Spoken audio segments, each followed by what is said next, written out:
येणाऱ्या महत्त्वाच्या बातम्यांचा वेगवान आढावा घेऊयात महाराष्ट्र लाईव्ह. मतदार याद्यांमधल्या घोळावरून सध्या महाराष्ट्रामध्ये राजकीय आरोप प्रत्यारोपांचं सत्र सुरू आहे. काही दिवसांपूर्वी मुख्यमंत्री देवेंद्र फडणवीसांनी आदित्य ठाकरे यांचा पप्पू असा उल्लेख केला होता, तर लेकावरती केलेल्या टीकेला आता खुद्द उद्धव ठाकरे यांनी आज प्रत्युत्तर दिलेलं आहे. आदित्य ठाकरेंनी मी महाराष्ट्राचा पप्पू आहे असं प्रदर्शन हे करू नये. राहुल गांधींनी मोठी स्क्रीन लावून त्याच्यावर इकडून तिकडे येरझाऱ्या घालायच्या आणि खोदा पहाडावर चुहा भी नाही निकला अशा पद्धतीचं वक्तव्य करायचं. दुर्दैवाने तेच काल या ठिकाणी आदित्य ठाकरेंनी केलेलं आहे. त्या संदर्भात इलेक्शन कमिशनने चॅलेंज देऊन ते कुठलाही त्या ठिकाणी योग्य पुरावा देऊ शकले नाहीत. त्याच्यामुळे माझी एवढीच अपेक्षा आहे की किमान तुम्ही राहुल गांधी बनू नका. मला आशिष शेलार, मी खरं त्यांच्यावरती कधी बोलत नाही, पण आज मी त्यांचं जाहीर अभिनंदन करतोय, कारण त्यांनी नकळत देवेंद्र फडणवीसांना पप्पू ठरवलेलं आहे. कारण जे हे मानतच नव्हते, त्याच्यामुळे महाराष्ट्राचा पप्पू म्हणून त्यांनी फडणवीसांना बोलण्याचं धाडस दाखवलंय. हा त्यांच्या अंतर्गत वादाचा परिणाम, हा परिपाक असेल. तर म्हणजे आमच्या आरोपांना जर का किंमत नसेल तर किमान आशिष शेलारनी जी माहिती दिली त्याला तरी जागा.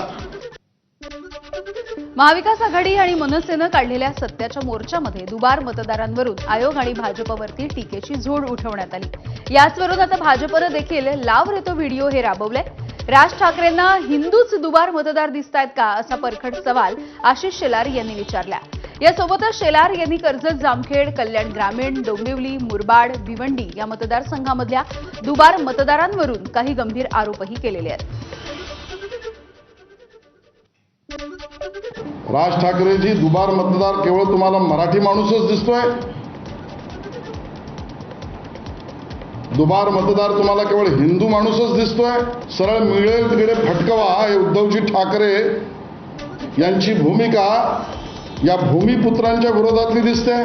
निवडणूक कार्ड नंबर ZTX 8224503 हेच तन्वीर सादिक जमादारचं, हे साहिल सलीम जमादारचं इस्लामपूर मतदारसंघातलं. तुम्हाला भोईर पाटील दिसले, तुम्हाला हे दुबार मतदार दिसले नाहीत. दरम्यान आशिष शेलार यांनी केलेल्या आरोपांना मनसेचे नेते संदीप देशपांडे यांनी प्रत्युत्तर दिलं. आम्ही दुबार मतदान झालं हे सांगतो आहोत, यामध्ये तो मतदार कुठल्या धर्माचा आहे हे राज ठाकरे यांनी बघितलेलं नाही, अशी प्रतिक्रिया मनसेचे नेते संदीप देशपांडेंनी दिली आहे. आशिष शेलारांना हे कोणी सांगितलं की त्याच्यात फक्त हिंदू मतदारच आहेत? आमच्या दृष्टीने दुबार मतदार म्हणजे दुबार मतदारच. तो ना हिंदू आहे, ना मुस्लिम आहे, ना जैन आहे, ना शीख आहे, ना ईसाई आहे, ना कुठल्या धर्माचा आहे, ना कुठल्या जातीचा आहे. बोगस मतदार हा बोगस मतदार आहे आणि तो कुठल्याही धर्माचा असो, कुठल्याही जातीचा असो, बोगस मतदार दिसला की जे सन्माननीय राजसाहेबांनी सांगितले त्या पद्धतीची ट्रीटमेंट त्या बोगस मतदाराला दिली जाईल. मतचोरी होते हे आशिष शेलार यांनी मान्य केलंय. त्यामुळे आता बोगस मतदारांबद्दल मुख्यमंत्री आणि पंतप्रधानांना माहिती दिली पाहिजे. यासाठी आमचं नेतृत्व आशिष शेलार यांनी करावं, अशी प्रतिक्रिया काँग्रेसच्या खासदार वर्षा गायकवाड यांनी दिली आहे. असं आहे की आशिष शेलारांचं धन्यवाद की त्यांनी एक्सेप्ट केलं की त्या ठिकाणी जे आहे दुबार वोट आहेत, वोटामध्ये घोटाळा होतो. आता प्रत्येक गोष्टीला जातीय रंग दाखवण्याचा असला तरी त्यांना ती सवय आहे, पण शेवटी मान्य केलं त्यांनी की हे पण आहे तर ह्याच्यामध्ये पण घोटाळा होतो किंवा ही पण नावं त्या ठिकाणी दुबार आलेली आहेत. आशिष शेलार यांनी केलेल्या आरोपांना आमदार रोहित पवार यांनी उत्तर दिलं. मतदार यादीमध्ये दुबार आणि बोगस मतदार असल्याचं मान्य केल्याबद्दल आशिष शेलार यांचे आभार, असं रोहित पवार यांनी म्हटलंय. आम्ही जे म्हणतो ते तुम्ही स्वीकारलं. दुबार मतदार नोंदणी झालीये, त्याला कुठेतरी रवींद्र चव्हाण साहेबांना एक आरसाच तुम्ही तिथं दाखवलाय असं आपल्याला म्हणावं लागेल. उद्या मी मुंबईत येतोय, आज जशी प्रेस कॉन्फरन्स घेतली तशी उद्या तुम्ही, नाहीतर तुमच्याच मार्गदर्शनाखाली मी सुद्धा तिथे येतो. पक्ष आणि कार्यकर्ते टिकवण्यासाठी उद्धव ठाकरेंचा केविलवाणा प्रयत्न सुरू आहे. महायुतीलाच 51% मतं मिळतील असा ठाकरे आणि काँग्रेसचाही सर्व्हे आहे असं बावनकुळेंनी सांगितलंय. तसंच राहुल गांधींच्या शिकवणीवरती चालणारेच खरे पप्पू आहेत. त्यामुळे महाराष्ट्राचे पप्पू कोण हे सगळ्यांना माहिती असल्याचं वक्तव्य बावनकुळेंनी केलंय. उद्धव ठाकरेजींनी सर्वे केलाय, काँग्रेसच्या नेत्यांनी सर्वे केलाय आणि शरद पवार साहेबांनी सर्वेक्षण केलंय. महाराष्ट्रामध्ये त्यांचे लोक फिरले आहेत. त्यांना हे सांगण्यात आलं आहे की महायुती जिंकताच आहे, तुम्ही जिंकत नाही आहे. काहीतरी असं करा की तुमच्या पक्ष, तुमचे कार्यकर्ते पुढं या ठिकाणी तुमच्याकडे राहिले पाहिजे. तुमचं नेतृत्व, किमान तुमची लिडरशिप तरी कायम ठेवा.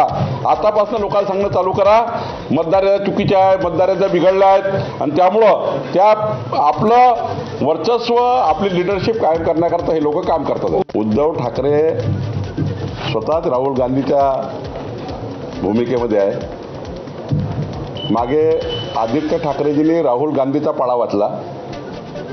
आता राहुल गांधीचं स्वीकारलं आदित्य ठाकरेंनी आणि राहुल गांधीचंच वर्तन स्वीकारलं उद्धव ठाकरेंनी. पप्पू कोण आहे तुम्हाला माहीत पडलं. महाराष्ट्राला माहीत आहे पप्पू कोण आहे. राहुल गांधीचा लागून चालन करणारे, काँग्रेसचं लागून चालन करणारे, राहुल गांधीच्या नक्षेकदमवर चालणारे लोक हे खरे पप्पू आहे. आणि त्यामुळे महाराष्ट्राचे पप्पू तुम्हाला माहिती आहे कोण आहे. बीड जिल्ह्यामध्ये पुन्हा एकदा मुंडे विरुद्ध मुंडे असा सामना रंगणार का अशी चर्चा सध्या सुरू झाली आहे. मात्र आगामी निवडणुकीमध्ये युतीची शक्यता कमी असल्याची माहिती मिळते. राष्ट्रवादी आणि भाजपच्या विरोधात निवडणुका लढणार असल्याची माहिती सूत्रांनी दिली. पक्षाच्या बैठकीमध्ये स्थानिक पदाधिकाऱ्यांनी तशी भावना व्यक्त केल्याचं देखील समजतंय. गोंदिया जिल्ह्यामधल्या पालकमंत्री पदावरची नाराजी आता दूर झाली अशी चर्चा होते. नवनियुक्त पालकमंत्री इंद्रनील नाईक यांनी 15 दिवसांमध्ये दुसऱ्यांदा गोंदिया जिल्ह्याचा दौरा केलाय. याआधी बाबासाहेब पाटील पालकमंत्री होते, मात्र ते केवळ झेंडावंदन पुरतेच जिल्ह्यामध्ये यायचे. त्यामुळे पालकमंत्री व्हा, झेंडा मंत्री होऊ नका असा इशारा प्रफुल्ल पटेल यांनी दिला होता. आणि यानंतर इंद्रनील नाईक यांनी दुसऱ्यांदा दौरा केल्यामुळे पालकमंत्री पदावरची नाराजी दूर झाली अशी चर्चा आहे. पुढच्या आषाढीला अजित पवारांनी मुख्यमंत्री म्हणून विठ्ठलाची शासकीय महापूजा करावी अशी इच्छा राष्ट्रवादीचे आमदार अमोल मिटकरी यांनी बोलून दाखवली. काल कार्तिकी एकादशीच्या निमित्ताने मिटकरींच्या अकोल्यामधल्या निवासस्थानी भजनाचा कार्यक्रम आयोजित करण्यात आला. यावेळेला मिटकरींनी अभंग गाऊन अजित पवार यांच्या मुख्यमंत्री पदाची इच्छा बोलून दाखवली आहे. तर उपमुख्यमंत्री एकनाथ शिंदे यांच्या पत्नी लता शिंदे यांनी देखील आषाढीला शासकीय महापूजा करायला आवडेल असं म्हटलंय.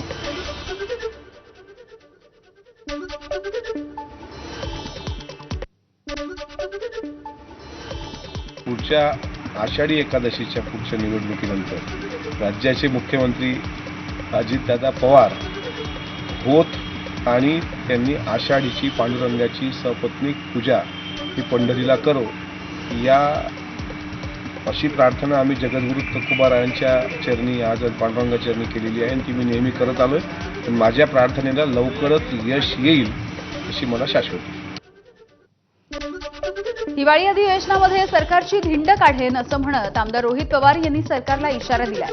मंत्र्यांच्या बंगल्यावरच्या उधळपट्टीच्या प्रकरणाचा यावेळेला रोहित पवार यांनी उल्लेख केला.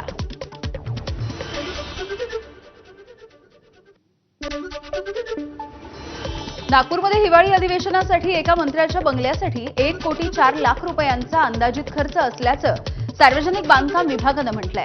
तर राज्याच्या तिजोरीमध्ये खडखडाट असताना मंत्र्यांच्या बंगल्याच्या डागडुजीसाठी कोट्यवधींची उधळपट्टी सुरू असल्यामुळे संताप देखील व्यक्त होतो.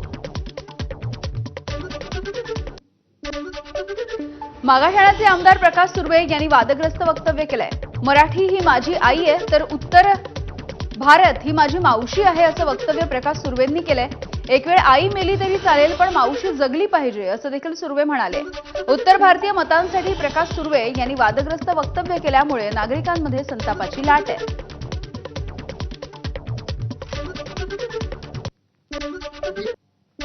मैं कहना चाहता हूँ कि मराठी मेरी मातृभूमि, मेरी माँ है तो उत्तर भारत मेरी मौसी है. और एक बार माँ मर गई तो चलेगा लेकिन मौसी मरना नहीं चाहिए क्योंकि मौसी ज्यादा प्यार करती है. तो माँ से ज्यादा प्यार आपने मुझे दिया है. वकील असीम सरोदे यांची सनद 3 महिन्यांसाठी निलंबित करण्यात आली. बार काउन्सिल ऑफ महाराष्ट्र आणि गोवानं ही सनद रद्द केल्यामुळे असीम सरोदे यांना एका पद्धतीनं दणका बसलाय. अॅडव्होकेट विवेकानंद घाटगे यांच्या अध्यक्षतेखालच्या समितीनं हा निर्णय घेतला. सार्वजनिक कार्यक्रमामध्ये विधानसभा अध्यक्ष आणि राज्यपालांबाबत वादग्रस्त वक्तव्य केल्याप्रकरणी ही कारवाई करण्यात आल्याचं बोललं जात आहे. आगामी स्थानिक स्वराज्य संस्थांच्या निवडणुकीमध्ये तृतीयपंथी समाजाला राजकीय प्रतिनिधित्व मिळावं अशी मागणी कोल्हापूरमधल्या मैत्री संघटनेच्या वतीनं पत्रकार परिषदेच्या माध्यमातून करण्यात आली. राजकीय पक्षांनी तृतीयपंथी समाजामधल्या उमेदवारांना प्राधान्य देऊन उमेदवारी द्यावी, अन्यथा तृतीयपंथीय समाज हा स्वतंत्रपणे निवडणूक लढवण्यासाठी सक्षम आहे असा इशारा देखील यावेळेला देण्यात आलाय.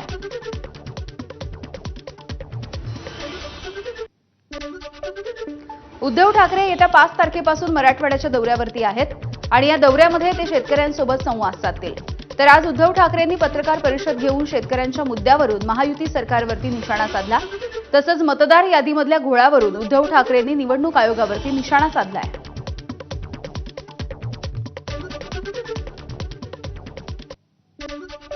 मी तर 5 तारखेपासून मराठवाड्यामध्ये संवाद दौऱ्यावरती जाणार आहे. इथे माझ्या कोणत्याही जाहीर सभा नसतील. शेतकऱ्यांशी मी थेट संवाद करणार आहे. जे पोकळ आश्वासन मुख्यमंत्र्यांनी दिलं होतं की दिवाळीपर्यंत, दिवाळीच्या आत काही पैसे शेतकऱ्याला मिळतील, काही पैसे त्यांनी काही हजार कोटी इथून तिजोरीतून रिलीज केलेत असं म्हणतात. तर मी शेतकऱ्यांना जाऊन विचारणार आहे. मिळाले असतील तर आनंद आहे. नुसतं काहीतरी आग पाकड करायची किंवा टीका करायला म्हणून मी जाणार नाहीये, पण ते मिळाले पाहिजेत. अतिवृष्टीच्या नंतर मराठवाड्याचा दौरा करणारे उद्धव ठाकरे हे पुन्हा एकदा 4 दिवस मराठवाड्यामध्ये मुक्कामी असतील. दगाबाजरे अशी घोषणा करत सरकारने शेतकऱ्यांना दिलेली मदत फसवी असल्याचं ते सांगतील. स्थानिक स्वराज्य संस्थांच्या निवडणुकांच्या पार्श्वभूमीवरती आणि बच्चू कडूंनी शेतकरी कर्जमाफीचा मुद्दा लावून धरल्याच्या नंतर उद्धव ठाकरे यांच्या या मराठवाडा दौऱ्याला विशेष महत्त्व आहे. दरम्यान उद्धव ठाकरे यांच्या या दौऱ्यावरती मंत्री गिरीश महाजन यांनी टीका केली आहे. त्याच्यासाठी धाराशिवला जाऊ नका म्हणा. तुम्ही घरात बसून जसं नेहमी कॉम्प्युटरवर करत होते कोरोनाच्या काळात तसंच करा. धाराशिवला जाऊन त्यांना कसं कळेल 32,000 कोटी कुठे गेले म्हणून? आतापर्यंत कधी गेले नाही. मुख्यमंत्री असताना घराच्या बाहेर पाय टाकला नाही. लोक बिचारे इतके कोरोनामध्ये मरत होते त्यावेळेला कधी त्यांनी पायरीसुद्धा घराची ओलांडली नाही. एकटेच गाडी चालवत कुठेतरी जायचे. पंढरपूरला सुद्धा गेले तर स्वतः ड्रायव्हिंग करत गेले. म्हणजे पर्यटनासारखं त्यांनी काम केलं त्यावेळेला.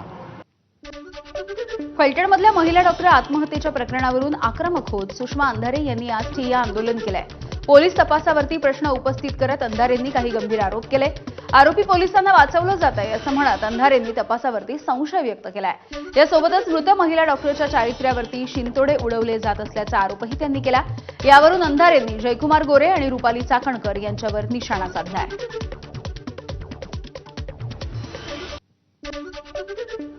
दरम्यान फलटण उपजिल्हा रुग्णालयामधील डॉक्टर तरुणीच्या आत्महत्येच्या प्रकरणाची चौकशी करण्यासाठी राज्य सरकारनं विशेष तपास समिती नेमल्याचं वृत्त खोटं आहे.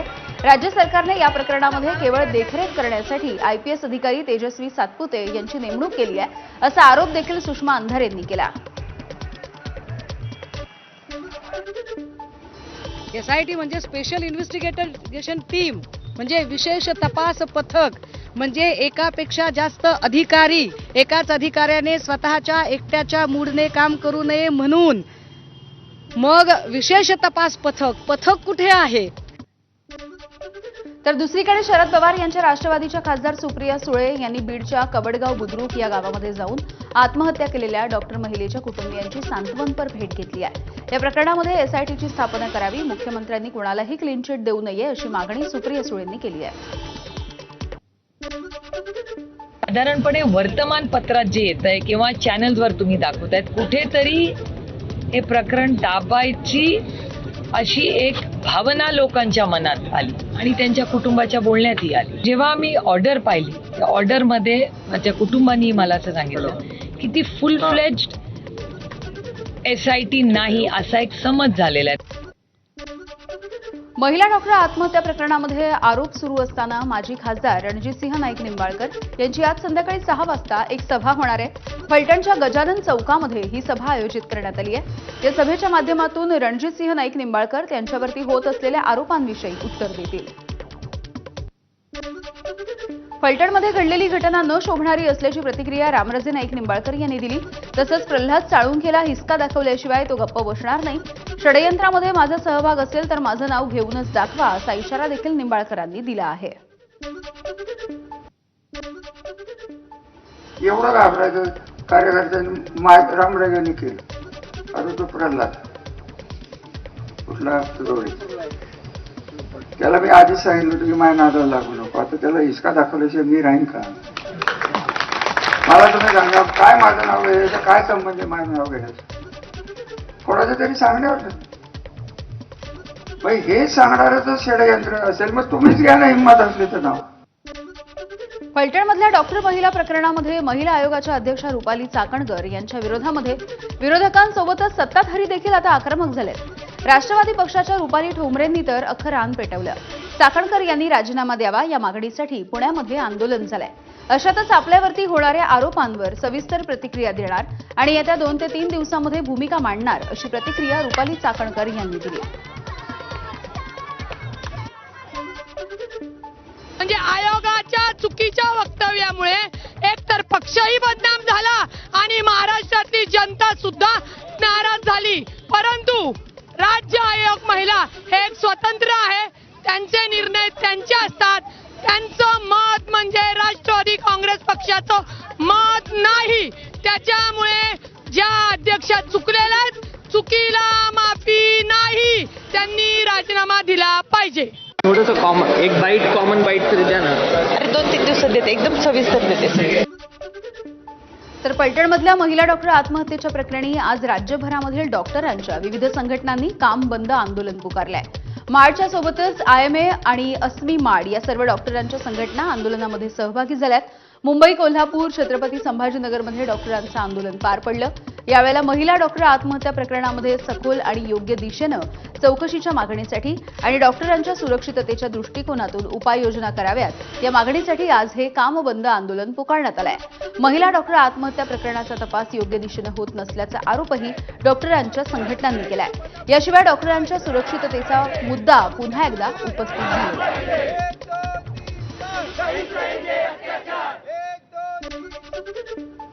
छत्रपती संभाजीनगरच्या मांडकी गावामधल्या कानिफनाथ गतिमंद निवासी विद्यालयातला मारहाणीचा एक व्हिडिओ समोर आलाय. यामध्ये केअरटेकर प्रदीप देहाडे हा विद्यार्थ्यांच्या पोटात, पाठीवर आणि तोंडावरती बुक्का घालत असल्याचं व्हिडिओमध्ये दिसून येत आहे. तर शिपाई दीपक इंगळे यानं देखील विद्यार्थ्यांना बेदम मारहाण केली. शिपाई दीपक इंगळेने गतिमंद मुलाचे हात पाठीमागे बांधून त्याला मारहाण केली. दरम्यान दोन्ही व्हिडिओ सध्या अंगावरती काटा आणणारे आहेत.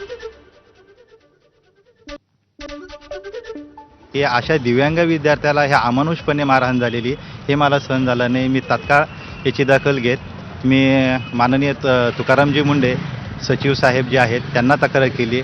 माननीय दिव्यांग कल्याण आयुक्त यांनाही तक्रार दिली आणि माननीय कमिशनर साहेब पोलीस आयुक्त यांच्याकडेही 28/10/2025 रोजी तक्रार दिली होती. दिव्यांग महामंडळ आहे तिथे चौकशी करून सदरबाबत फौजदारी कारवाई करावी म्हणून संस्थेला आदेशित करण्यात आलेले होते. त्याप्रमाणे चिकलठाणा पोलीस स्टेशनला सदर चैतन्य कानिफनाथ निवासी मतिमंद विद्यालय मांडकी गोपाळपूरचे अध्यक्ष सखाराम सुभानराव पोळ यांनी फिर्याद दिल्यावरून 2 आरोपींविरुद्ध गुन्हा दाखल करण्यात आलेला आहे.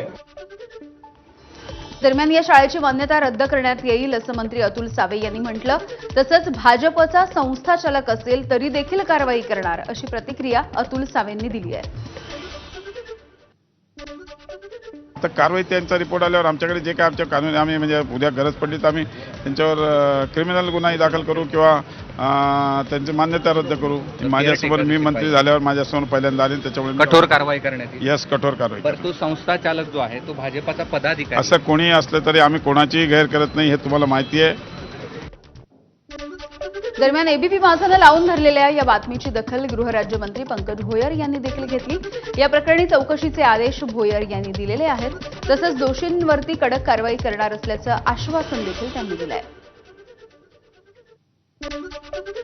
याच्याबद्दल माहिती मला आता लगेच मिळालेली आहे. मी देखील याची विस्तृत माहिती घेऊन त्या ठिकाणी अशा पद्धतीनं जर का मतिमंद मुलांवरती अत्याचार झाला असेल ही बाब निश्चितच निषेधार्थ आहे. याची चौकशी करून संबंधित जो कोणी गुन्हेगार आहे त्याच्यावर कारवाई करण्यात येईल.